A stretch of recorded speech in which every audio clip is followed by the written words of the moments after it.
Assalamualaikum warahmatullahi wabarakatuh. Alhamdulillahi rabbil alamin wa bihi nasta'in ala umuri dunya waddin, wassalatu wassalamu ala asyrafil mursalin sayyidina Muhammadin wa ala alihi wa ashabihi ajma'in. Subhanaka la ilma lana illa ma 'allamtana innaka antal alimul hakim. Rabbi shrah li sadri wa yassir li amri wahlul 'uqdatam min lisani yafqahu qawli, amma ba'du.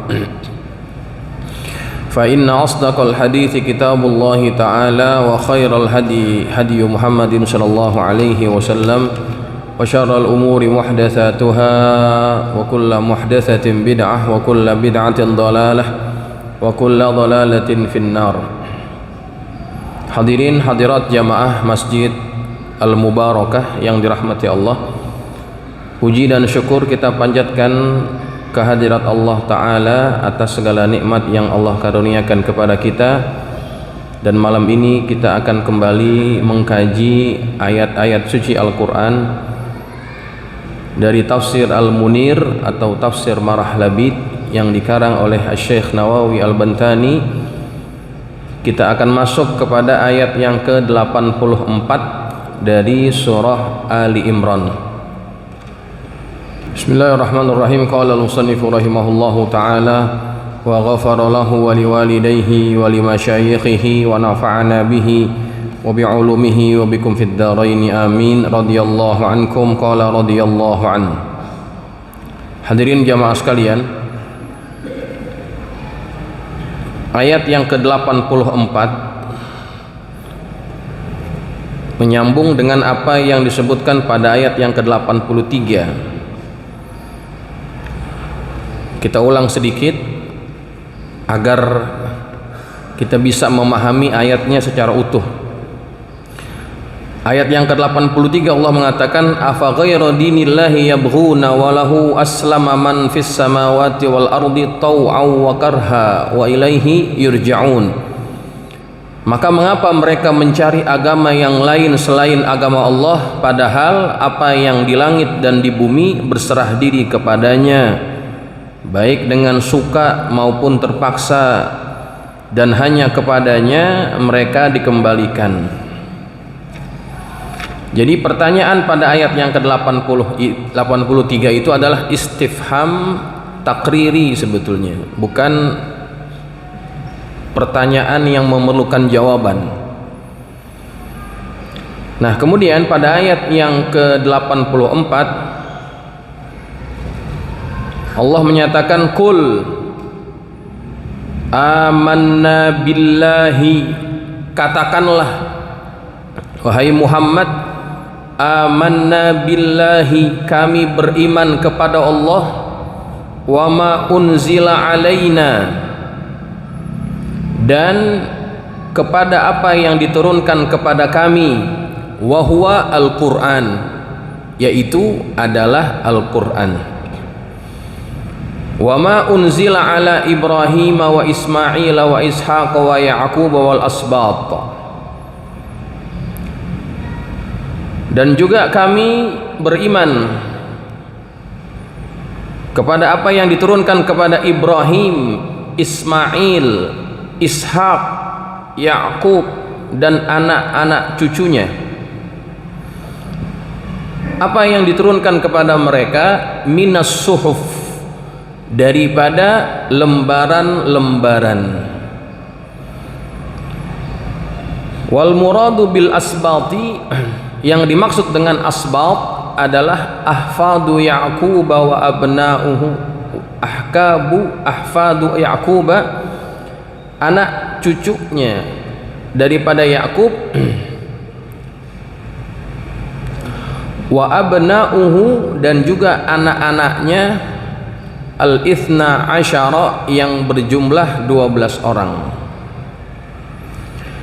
Wa ma utiya Musa wa Isa, dan beriman dengan apa yang diberikan kepada Musa dan Isa. Apa yang diberikan kepada mereka? Minat Taurati wal Injili, dan daripada Taurat dan juga Injil, wasairil mu'jizatiz zahirati bi aidihima, dan semua mukjizat yang ditampakkan kepada keduanya. Wan nabiyyuna mir rabbihim, dan para nabi adalah berasal dari Tuhan mereka. Minal kutubi wal mu'jizat, kitab-kitabnya dan juga mu'jizat-mu'jizatnya itu berasal dari Allah. La nufarriqu baina ahadim minhum, kami tidak membeda-bedakan seorang pun di antara mereka. Ai nukirru bi annahum kanu bi asrihim ala dinin wahidin fid da'wati ilallah, yakni kami mengakui bahwasannya semua nabi mereka secara keseluruhan berada pada agama yang satu dalam mendakwahkan kepada Allah Subhanahu wa taala, dalam berdakwah kepada Allah. Wa fil inqiyadi litakalifillahi, dan semuanya bertujuan untuk tunduk terhadap perintah-perintah daripada Allah ataupun beban-beban yang diturunkan oleh Allah Subhanahu wa taala. Wala nakfuru bi ahadin minhum, dan kami tidak mengkufuri salah satu daripada rasul-rasul tersebut, kama fa'alal yahudu wan nasara, sebagaimana yang telah dilakukan oleh orang-orang Yahudi dan juga orang-orang Nasrani. Baik, jamaah sekalian, ayat yang ke-84 dimulai dengan perkataan kul. Kalau kita perhatikan, banyak ayat-ayat yang bermula dengan kul. Kalau ada ayat yang bermula dengan kul, berarti yang disebutkan setelah kul itu adalah prinsip, sesuatu yang dianggap penting sebagai prinsip daripada keimanan. Makanya perlu dipertegaskan oleh Allah, kul, katakanlah wahai Muhammad. Apa yang harus kita katakan? Artinya keimanan itu harus dinampakkan, Pak. Karena Allah mengatakan kul, katakanlah wahai Muhammad. Jadi Allah suruh Nabi Muhammad dan kita semuanya sebagai orang-orang yang muslim, amanna billahi wa ma unzila alaina, kami beriman kepada Allah dan apa yang diturunkan kepada kami, yakni daripada kitab Al-Quran. Jadi jamaah sekalian, apa yang ada di dalam hati itu harus diucapkan secara zahir. Itu namanya iman. Iman yang kamil, iman yang sempurna, jamaah sekalian. Sehingga kemudian kalau ada orang yang di dalam hatinya mengimani tetapi lisannya tidak mengucapkan, maka dia tidak dianggap sebagai seorang muslim. An-nutqu bisyahadataini itu menjadi syarat seseorang dianggap sebagai seorang muslim, jamaah sekalian. Ya, makanya dari itu ungkapan keimanan harus selalu dilakukan, dan itu yang diajarkan oleh orang-orang tua kita, guru-guru kita. Dengan kebiasaan kita diajarkan membaca Al-Aqidatul Mujmalah, ya, yang disusun oleh Al-Habib Abdullah bin Alawi Al-Haddad. Tadi kan selalu kita baca tuh sebelum taklim, wa ba'du fa inna walhamdulillahi qad radina billahi rabban. Nah, itu kan ungkapan-ungkapan secara lisan yang menggambarkan apa yang ada di hati kita. Itu penting jamaah sekalian untuk memperbaharui keimanan, ya, karena perintahnya jelas, kul, ucapkan. Maka ucapan itu kan harus lisan, gitu ya. Nah, jamaah sekalian, kami beriman kepada Allah dan apa yang diturunkan kepada kami daripada Al-Quranul Karim, dan apa yang Allah turunkan kepada Ibrahim, Ismail, Ishak, Yakub wal asbat dan keturunan-keturunannya, cucu-cucunya. Ini disebut menjadi satu kesatuan, ya. Ala Ibrahim wa Ismail wa Ishaq wa Yaqub al asbat, diturunkan kepada mereka. Nah, yang diturunkan kepada mereka namanya suhuf, lembaran-lembaran. Ada suhuf Ibrahim, ada suhuf Ismail dan lain sebagainya. Tetapi yang kita kenal, yang disebut juga dalam Quran adalah suhuf Ibrahim, ya, suhuf Ibrahim. Nah, jamaah sekalian, kesemua anak keturunan Ibrahim dan Ismail itu mempunyai mempunyai panduan berupa suhuf. Kemudian wa ma utiya Musa wa Isa, dan apa yang diberikan kepada Musa dan Isa. Nah, ini menarik jamaah sekalian, terhadap apa yang didapatkan oleh Ibrahim, Ismail dan keturunannya, termasuk Nabi Muhammad, itu pakai unzila. Tapi kalau Musa dan Isa itu disebutkan wama utiya, ya. Kenapa digunakan perkataan yang berbeda, tidak digunakan perkataan unzila juga? Nah, ini ada rahasianya tuh. Karena memang kitab yang didapatkan oleh Musa, yang khusus ya, yang kita bicara Musa, Nabi Musa itu kan mendapatkan kitab oleh Allah, dari Allah, seperti diberikan, Pak. Jadi diberikan satu kitab, pada main tuh ya.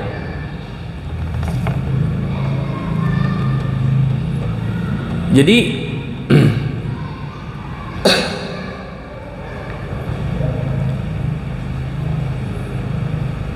jamaah sekalian, kitab yang yang diberikan kepada Nabi Musa, yang disebut Taurat itu, ya, itu kan diberikan setelah Nabi Musa itu dia meninggalkan kaumnya selama 40 hari. Setelah itu baru didapatkan. Nah, ketika didatangkan dia kembali kepada kaumnya, dibawa kitabnya, Pak. Dibawa kitab. Ada kitab di situ. Nah, itulah kenapa disebutkan wama utiya. Begitu jamaah sekalian. Sedangkan Nabi Muhammad dan nabi-nabi yang lainnya itu mendapatkan wahyu diturunkan melalui malaikat Jibril. Ya, walaupun memang ada bahagian-bahagian wahyu yang didapatkan oleh Nabi Musa melalui juga malaikat Jibril. Nabi Musa sebelum mendapatkan Taurat, dia juga mendapatkan suhuf. Makanya ada ayat yang mengatakan suhufi Ibrahim wa Musa. Begitu ya. Jadi begitu jamaah. Maka kenapa disebutkan wa ma utiya Musa wa Isa? Apa yang diberikan kepada Musa dan juga Isa, ya. Apa yang diberikan? Taurat dan Injil. Nah, jamaah sekalian, Allah menyatakan lagi, wan nabiyyuna mir rabbihim, dan seluruh nabi adalah berasal dari Tuhan yang satu, yaitu Tuhan mereka. Baik kitabnya ataupun mukjizatnya, semuanya sama. La nufarriqu baina ahadim minhum, kami tidak beda-bedakan di antara mereka. Kami tidak membedakan seorang pun di antara mereka. Membedakan di sini dalam artian tugas mereka sama. Tugas mereka sama. Apa tugasnya? Ad-da'watu ilallah, mengajak manusia kepada Allah. Kemudian apalagi wal inqiyadu litakalifillah, mengajak manusia agar mereka tunduk terhadap apa yang Allah bebankan kepada mereka. Nggak ada yang lain, semua tujuannya sama jamaah sekalian. Tujuannya sama. Itu maksud la nufarriqu baina ahadim minhum. Bukan berarti Di antara nabi itu tidak ada yang lebih tinggi makomnya. Enggak, bukan begitu maksudnya ya. Karena kita harus mengakui bahwa nabi yang paling utama ya, afdhalul anbiya'i war rusuli adalah Nabi Muhammad sallallahu alaihi wasallam. Itu nggak bisa dinafikan jamaah. Nabi Muhammad adalah seafdal-afdalnya ataupun sebaik-baiknya nabi, sayyidul anbiya war rusul. Itu kita tidak boleh nafikan. Dan di antara bukti bahwa nabi punya kelebihan dibandingkan nabi-nabi yang lain, pada saat kita berada di padang mahsyar, semua kita dalam keadaan ketakutan pada saat itu, dan kita semuanya mencari pertolongan. Manusia-manusia mereka datang kepada nabi-nabi yang sebelum Nabi Muhammad. Mereka datang kepada Nabi Adam. Nabi Adam nggak bisa menolong. Nafsi, nafsi, diriku, oh diriku. Dia juga mikirin dirinya sendiri. Disuruh pergi kepada nabi yang lainnya, Nabi Ibrahim. Nabi Ibrahim pun tidak bisa memberikan bantuan, sama kepada nabi-nabi yang lainnya, enggak.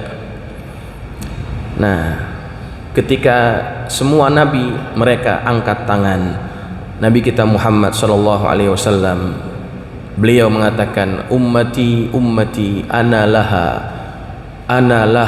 umatku umatku ana laha, saya yang mampu memberikan syafaat kepada kalian. Nabi yang berani mengatakan itu di hadapan seluruh nabi-nabi yang lainnya yang tidak mampu mengatakan itu jamaah.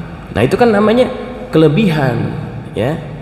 Maka maksud daripada la nufarriqu baina ahadim minhum, maksudnya itu nggak ada yang beda di antara mereka. Mereka punya tugas dan misi yang sama, yaitu mengajak kepada Allah Subhanahu wa ta'ala. Sekalipun dalam syariatnya ada perbedaan-perbedaan di antara para nabi, tetapi secara prinsip mereka semuanya adalah mengajak kepada agama yang sama. Maka nggak ada tuh ceritanya nabi sama nabi saing-saingan. Kan ada nabi yang sezaman ya, Nabi Musa sama Nabi Harun, Nabi Musa sama Nabi Syuaib. Itu kan semua sezaman Pak. Nabi Musa kan punya mertua ya Nabi Syuaib. Sofurah itu kan anaknya Nabi Syuaib, sezaman, tapi mereka nggak pernah saing-saingan. Nabi Isa sezaman dengan Nabi siapa? Nabi Yahya, sezaman, sepantaran, tapi tidak pernah ada clash, tidak pernah ada saing-saingan, karena memang tujuannya sama. Karena memang tujuannya sama. Begitu juga dengan Nabi Ishak dengan Nabi Ismail. Ini dua-duanya anak Nabi, nggak ada tuh main saing-saingan sama anak Nabi Ibrahim, nggak ada. Tuh jamaah, pelajaran buat kita. Kalau niat kita memang satu adalah mengajak kepada Allah, maka nggak perlu kita berantem dalam hal urusan dakwah kepada Allah Subhanahu wa ta'ala. Ada yang bikin majelis taklim, ini bikin majelis taklim, berantem sesama pimpinan majelis taklim. Gara-gara apaan tuh? Gara-gara apaan tuh coba? Gara-gara berebutan jamaah, ataupun gara-gara rebutan donatur. Ini kan kawasan gue nih, lo kalau bikin maulid jangan minta-minta kemari gitu. Lo sono-sono aja, kemari lagi pakai minta-minta. Tuh coba, ada yang begitu nggak? Ada. Coba lihat, kalau tujuannya sama, niatnya benar, niatnya tulus, nggak mungkin berantem ya. Masjid sama masjid gitu ya, kayak berantem gara-gara apaan? Ya gara-gara kotak amal jadinya kan. Ya udah biarin aja. Kalau emang apa namanya, yang lain pada mau bikin masjid misalkan begitu ya, kalau memang alasannya memang sesuai dengan syariat, dibolehkan oleh syariat. Yang paling gampang ini dah, bikin Jumatan misalkan gitu ya, bikin Jumatan. Alasan yang diberikan biasanya kan orang itu menolak masjid bikin Jumatan. Kenapa? Karena ada masjid, ngapain bikin lagi gitu. Alasannya seperti itu. Tapi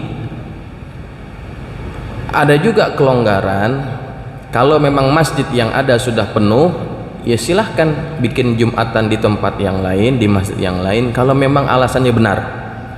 Alasannya benar, udah penuh nih, nggak mampu lagi menampung jamaah sampai meluber keluar-luar, silahkan bikin ya, itu dibenarkan kalau niatnya benar, Pak. Tapi kan ada juga tuh masjid-masjid yang bikin Jumatan karena tujuannya memang karena itu deh. Ya, kalau nggak ada Jumatan dia nggak ada sumber jadinya tuh. Jadi yang dijadikan pijakan bukan lagi syariat, tetapi apa? Tetapi urusan tromol jadinya kan. Susah nih kita kalau nggak bikin Jumatan, nggak ada pemasukan gitu jadinya dah. Padahal masjid yang ada misalkan masih cukup menampung, lantai 2 banyak yang kosong. Nah, manfaatkan yang ada gitu. Nah, itu jamaah sekalian. Kita tidak mau melebar terlalu jauh. Intinya kalau niat kita memang karena Allah, maka harusnya tidak perlu ada persinggungan ya, nggak perlu ada persaingan. Kalau tujuannya sama, ya udah jalan bareng-bareng. Kan tujuannya sama. Bahkan kalau misalkan tujuannya sama, kalau ada majlis yang lain, masjid yang lain bikin ta'lim, bagus gitu kan. Kenapa bagus? Karena berarti ada yang bantuin kita, ada yang nolongin kita dalam hal mengajarkan agama ini kepada umat, mendakwahkan agama ini kepada manusia. Itu harusnya yang kita pikirin, Pak. Ya kan? Ya udah nggak apa-apa, bagus. Jadi jamaah yang nggak sempet datang ke sini bisa ngaji di sono, nggak apa-apa deh, bagus gitu. Maka jangan dianggap saingan gitu jamaah. Itu pelajaran dari ayat ini buat kita yang kita bisa aktualisasikan dalam kehidupan kita. Ingat ya, kalau niatnya benar nggak mungkin kita akan bersaing ya. Kalau niatnya benar nggak mungkin kita bersaing. Yang ada istilahnya adalah fastabiqul khairat, berlomba-lomba dalam kebaikan gitu. Baik jamaah sekalian, wa nahnu lahu muslimun, dan kami wa nahnu lahu muslimun, dan kami berserah diri hanya kepada Allah. Ay mustaslimuna li amrillahi birridha wa tarkil mukhalafati, yakni kami berserah diri terhadap perintah Allah dengan ridha, wa tarkil mukhalafah, dan kami tidak mengingkarinya.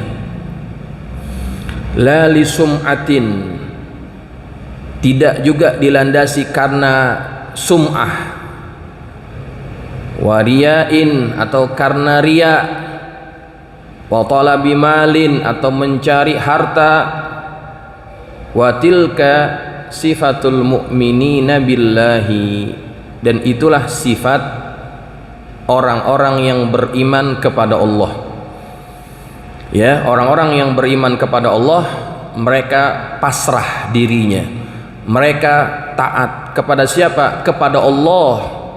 La li sum'ah, la li riya, bukan karena sum'ah, bukan karena riya, memang karena mencari ridha Allah Subhanahu wa taala. Begitu jamaah sekalian. Jadi pelajaran buat kita, jangan jadikan apa yang kita lakukan dengan kedok dakwah, tapi tujuannya adalah kita mempunyai niat selain daripada Allah Subhanahu wa taala. Li talabi malin, karena untuk mencari harta, atau jah ataupun kedudukan di mata manusia. Enggak, bukan itu yang kita tuju. Harus kita tujukan semua yang kita lakukan hanya untuk Allah Subhanahu wa taala. Kemudian Wal kafiruna yuwassafuna bil muharabati lillahi ta'ala. Dan orang-orang yang kafir mereka disifatkan dengan sifat yang menentang Allah.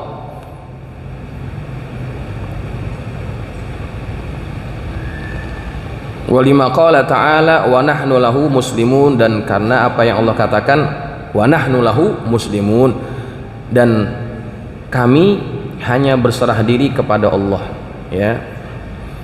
Jadi orang-orang yang kafir dia tidak muslimun. Arti muslim artinya dia tidak tunduk, dia tidak pasrah diri, patuh kepada Allah Subhanahu wa taala. Kemudian bayyana anna ad-dina laisa illa al-Islam.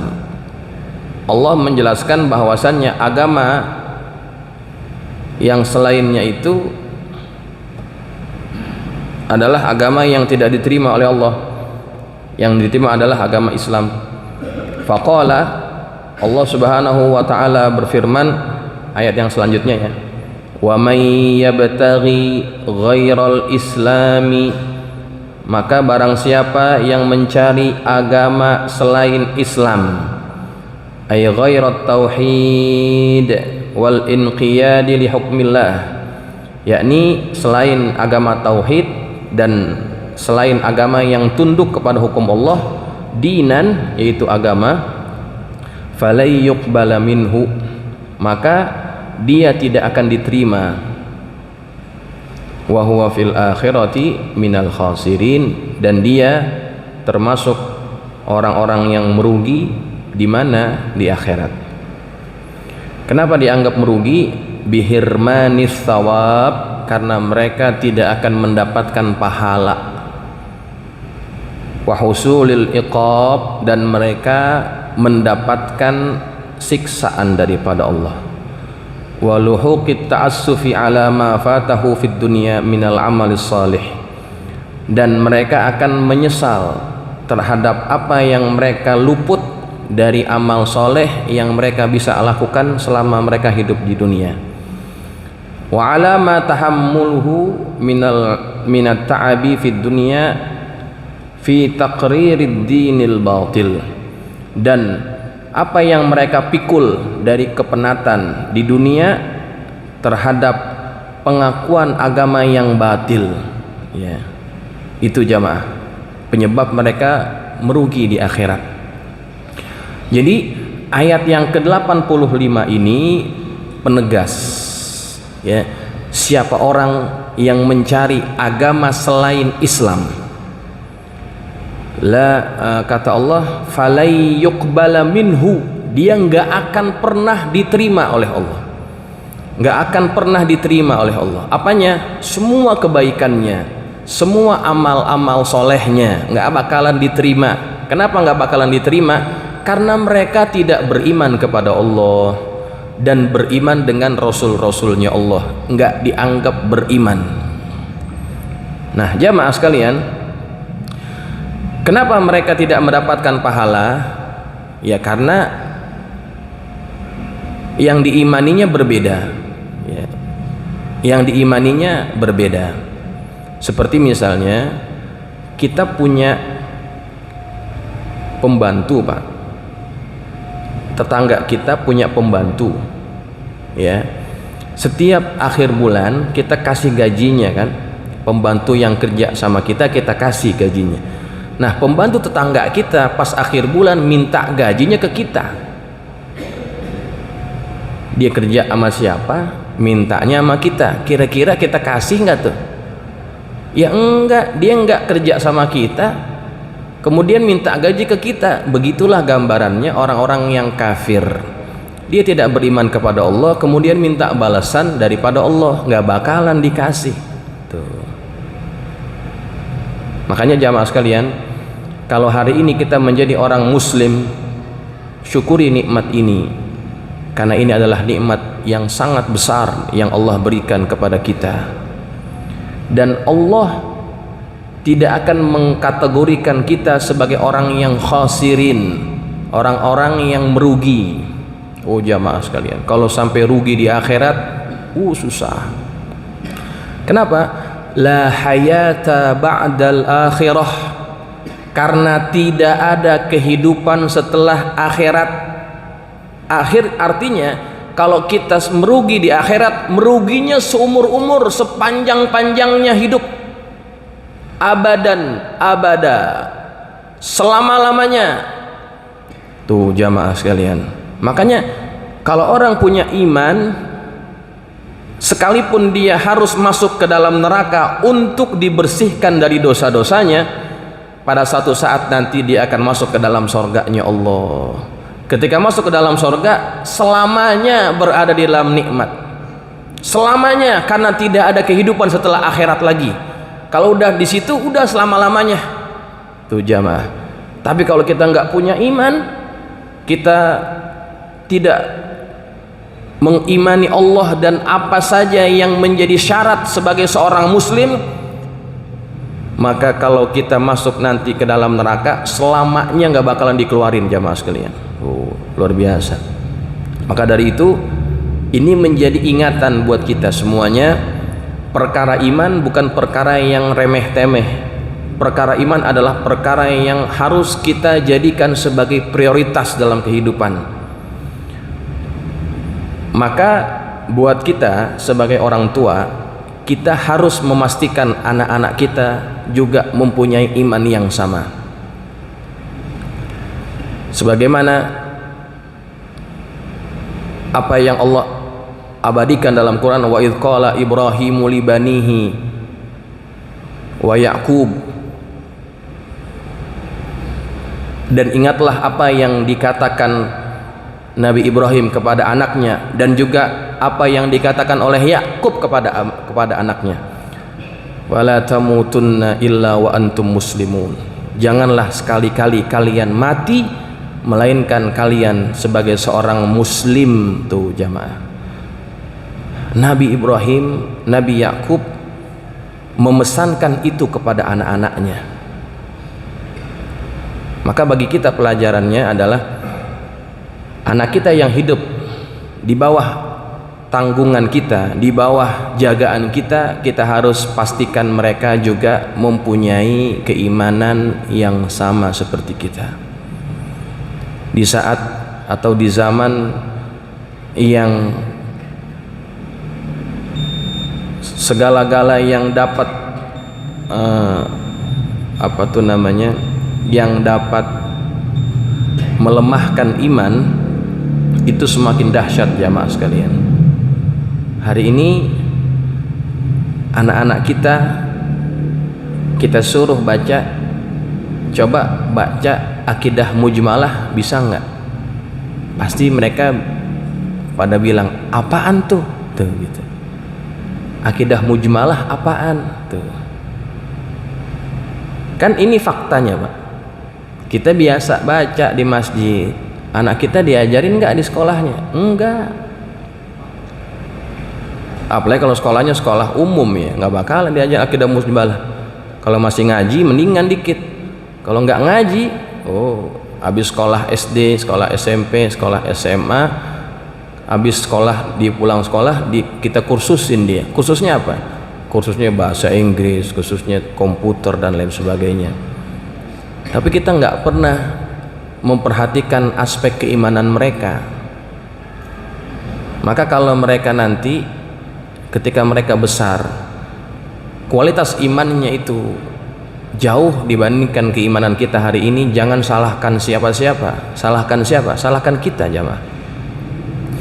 Dan kalau suatu saat, naudzubillah, suatu saat mereka meninggalkan agamanya, itu bukan berarti kesalahan itu ada pada mereka semuanya. Enggak, ada juga peranan kita yang berada pada keadaan yang dialami oleh anak-anak kita itu jamaah sekalian. Kenapa? Kita nggak cukup ngajarin, membekali anak dengan pelajaran keimanan itu, akidah jamaah sekalian. Ya. Nah, ini harus jadi jadi perhatian kita. Tahaddusan bin ni'mah jamaah, tahaddusan bin ni'mah. Saya punya anak yang nomor 1 pesantren, ya sekarang tingkatan SMP. Pesantrennya itu full Quran, artinya full diniyah, tahfidz dan juga pelajaran agamanya. Nanti pada saat mereka akan lulusan kelas 3, mereka akan ikut ujian. Nanti ada kursus bimbingan belajar untuk mereka bisa ikut ujian dan dapat ijazah. Ada itu. Tapi sehari-harinya mereka diajarkan ya perkara agama saja. Perkara agama saja. Nah, mungkin bagi orang sekarang orang-orang zaman ini, sekolah yang model begini sekolah apa ya? Sekolah yang kurang menjanjikan masa depan, barangkali begitu ya. Lah, kok pelajaran agama doang, pelajaran umumnya nggak dipelajarin gitu. Ntar gimana sononya? Tuh, banyak orang yang mikir begitu, bukan hanya 1-2, banyak Pak. Oh saya nggak mau saya mau sekolahnya yang juga ada pelajaran umumnya, biar nanti mereka bisa kerja. Coba lihat. Secara keyakinan kita sudah salah jamaah sekalian. Seolah-olah kalau kita nggak sekolah, anak kita nggak sekolah, nanti mereka itu tidak bisa dapat pekerjaan, mereka nggak bisa dapat ma'isyah, dapat penghidupannya. Kan kita jadi percayanya kepada pendidikan, kepada pekerjaan sebagai sumber rezeki kita jadinya kan. Seolah-olah kalau kita belajar agama, masa depan kita itu suram jadinya. Itu kan yang terjadi di masyarakat kita hari ini. Sehingga kemudian apa yang menjadi prioritas orang tua, menyekolahkan anak-anaknya di kampus, di sekolah yang memang bisa menjanjikan pekerjaan. Tuh lihat. Tapi nggak pernah kita pikirin bagaimana mereka yakin kepada Allah bahwa Allah itulah yang memberikan rizki kepada mereka.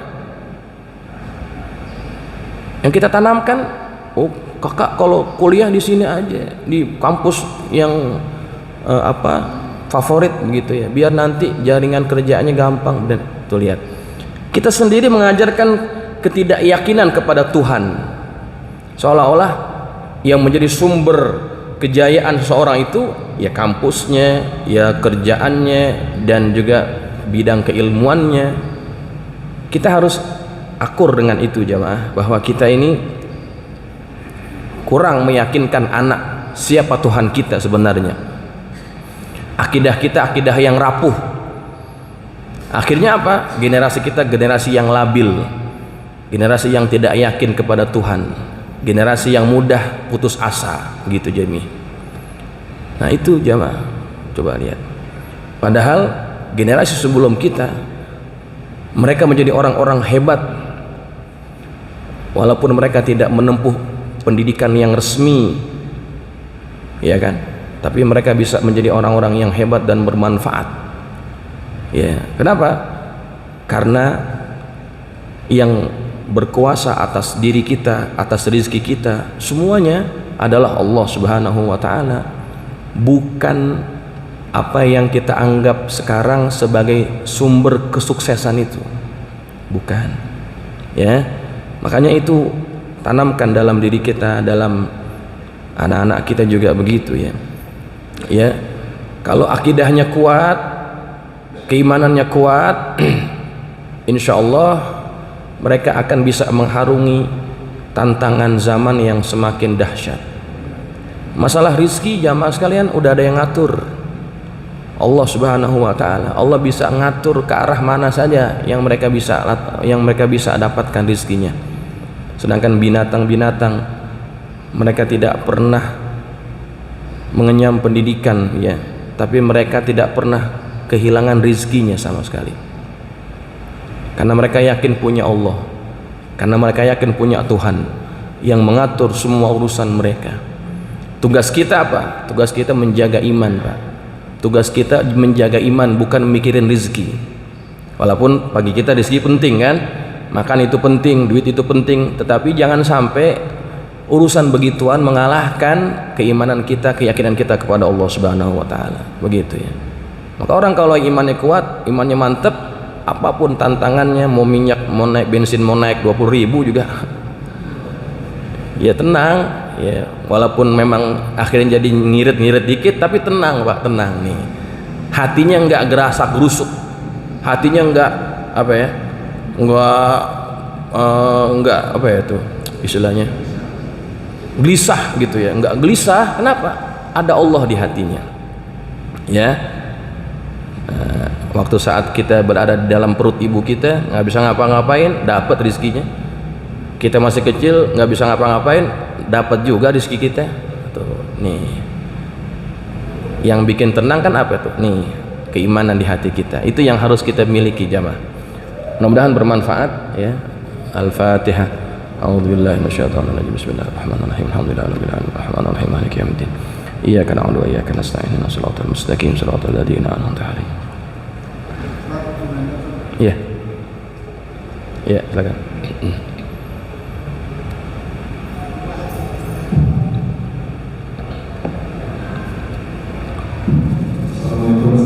Waalaikumsalam warahmatullahi wabarakatuh.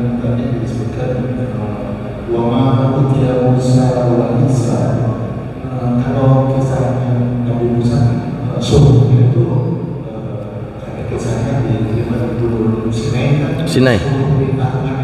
Ya. Kalau suruhnya Isa itu kisah menerima iman. Kemudian apakah yang Injil sekarang itu suruhnya? Dan kedua, apakah tahun yang di negara Israel sekarang itu apakah itu tahun sebagai suruhnya Musa? Oh ya.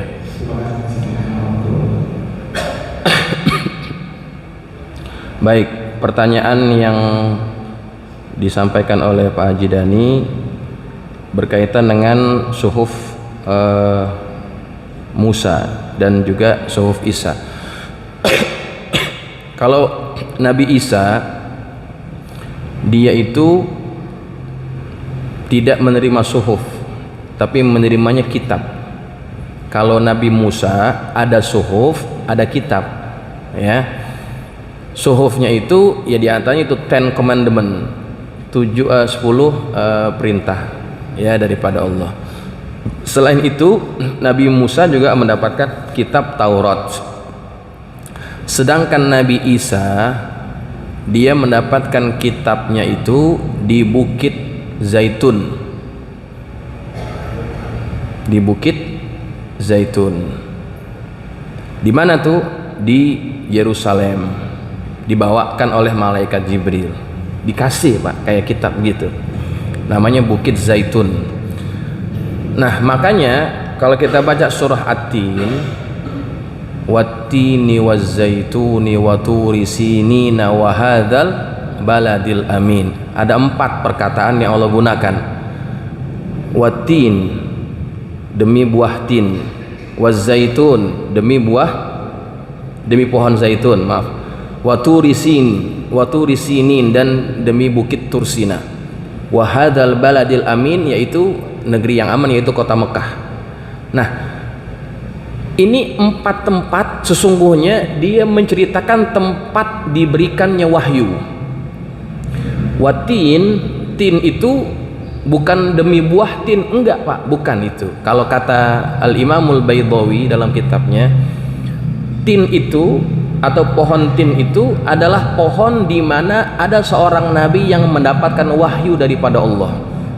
Kata beliau, nabi itu adalah yang disebutkan oleh orang sekarang yang namanya Buddha.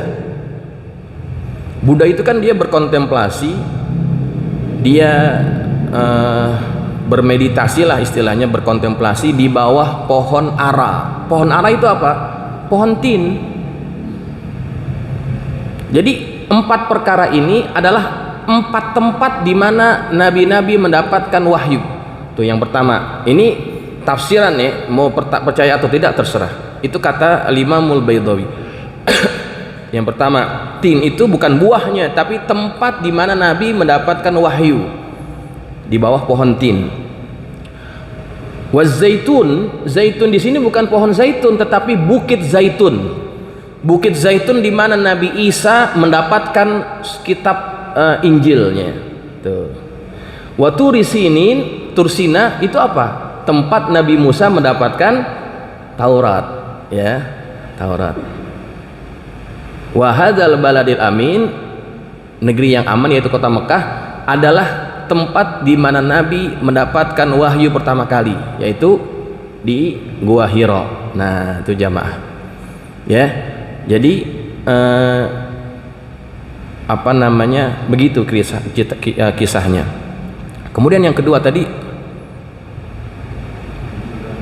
Injil dan Taurat itu apakah apa?